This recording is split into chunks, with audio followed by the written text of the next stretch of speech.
he lives their lives than anything else they say. Isn't that true? When someone begins to trust God, it makes a dramatic difference and a dramatic influence on their attitude about all of life. I remember a few years ago I met Allie in England. His real name was Alistair, but he says, just call me Allie. Well, Allie was a building contractor when I met him, and he had just not long before that met Christ. His life had been very secure, and his abilities were excellent, and he was a good builder. He was about 30 years old, and he told me that one day he discovered that he had a burden for young people who were from poverty areas. He had volunteered in numerous areas and worked in churches with youth and so on, and his sense of compassion is just remarkable. Well, not long after I met Allie, he told me that he was leaving to go to work with youth in very poor and tough places in England. Most of those kids lived in not only poor, but basically abandoned places. They lived on the streets, they were homeless, and he said, my first job will be to gain their trust. And I'm going to live in the streets with them, he said. John, he said, I've seen where they live. They live in cardboard boxes and under bridges and blankets. He said, it's incredible, but I won't be able to take any money with me, and I'll have to live in a box like they do and do whatever they do. I don't know if it'll work, he said, but I don't know how else to get close enough to them to tell them about Jesus. Please pray for me, he said. I'm really afraid. Now, I can tell you, I would be afraid too. Imagine going into a major city and living outside in a cardboard box located in the highest crime rate area in your city. Now, I cannot tell you why a person would do that, except I do know that when a person accepts Jesus Christ into their lives, it changes what's most important to them. Not long after I met Allie, I met Helen. Helen was an emergency room nurse in England. Her specialty was very highly paid, and she was then 28 years old. She lived in her own home. Life was very secure for her. She worked hard. She loved to work, had a great network of friends. But not long after she met Christ, she began to think about the things that were the most valuable to her in her life. And she began to ask herself, where am I headed? Where am I going? Well, in the mix of all that, she learned about the plight of families who lived in coal mining towns. She told me then that she was leaving her work in the city hospital, and she was going to go live in a mining town for at least 1 year. She said there were 9 mines operating in that little community until 2 years ago. Because of new regulations, 7 of the mines had to be shut down, and 1 or more of them will close in less than a year, and that's been about 8 years ago. She said there is so much poverty and so much hopelessness. She said, I don't know what I can do, but I'm just going to be there. Well, I said, are you going to open a clinic? No, she said. I'm just going to live with the people.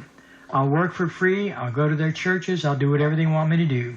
I want to get to know them and help them, and this was so important. She said, I want to help them regain their trust in God. John, she said, I can't imagine anything worse than having no hope in your life. Can you? You know, friends, that was a powerful, powerful thought. And I thought neither Allie nor Helen have really any specialized training for what they're going to do. But they do have enormous faith in God. Their faith gave them the courage to leave what they were doing and follow what they believed God was calling them to do. You know, not everyone does that. From time to time, God calls us in a dramatic new direction. But most of the time, it's right where we are. We began to think through what is most valuable, how we spend our time and how we speak. And it's amazing what that transforming power of Christ can do in our lives when we respond to the call.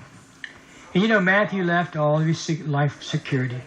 But did you realize, this is so incredible, did you realize that Matthew got to write a chapter in the most important book in all of history? You know, it makes me wonder what would happen if you or I could learn to trust God with everything like that. It's amazing, isn't it? Pray with me. Lord, help us to trust you. Help us to know that no matter where you lead us, that you will be doing what's best for us. And you'll allow us to write a chapter in history that will be the influence on another human life. Thank you, Lord Jesus. Amen. The Savior is waiting to enter your heart. Thank you, John Wolfe. John, I know you've got another word. Share it now. That's just a word. You know, it's so amazing, Whit, that a human life can be transformed and then have such powerful witness. I think of some of the people in the world today who were so obscure and yet who have influenced the world. People like Mother Teresa. People like you, Whit. You've had an influence on the lives of millions of people. And you never, I don't think when you started out, never thought that God would lead you to do something like that. But every day, people of God have a chance to influence the world if we only do it. Don't we, Whit? Yes, we do, John Wolfe. And it's an awesome thought that your life and my life has an influence on other lives. But John, it's true not only for us, but for every person listening to this broadcast. Dear listener, think of it. Your life is influencing someone else's life. Is your life pointing people to God, to His kingdom, to His goodness and holiness? Matthew, in forsaking all to follow Jesus, has pointed millions to Christ. So have the dear British friends of whom John spoke. Their sacrifice for Jesus' sake reflects God's self-giving love. What is your life saying to others? Jesus calls us to be the light of the world, and He said, "Let people see your good works and glorify your Father in heaven." Each of us is responsible to God for our influence. May God help you to glorify Christ in your life. We invite you to write us. Tell us about your experience with God and your witness for Christ, and we'll pray for you. Our address, Methodist Hour, Box 814, Roswell, Georgia, 30077. Write us this week. Let us urge you to attend your neighborhood United Methodist Church or the church of your choice, where you will be offered Christ and meaning and joy for your life. And now until next week, this is your producer and host, Whitney Doe, praying that the good news will always be yours. And may the Lord bless you and keep you.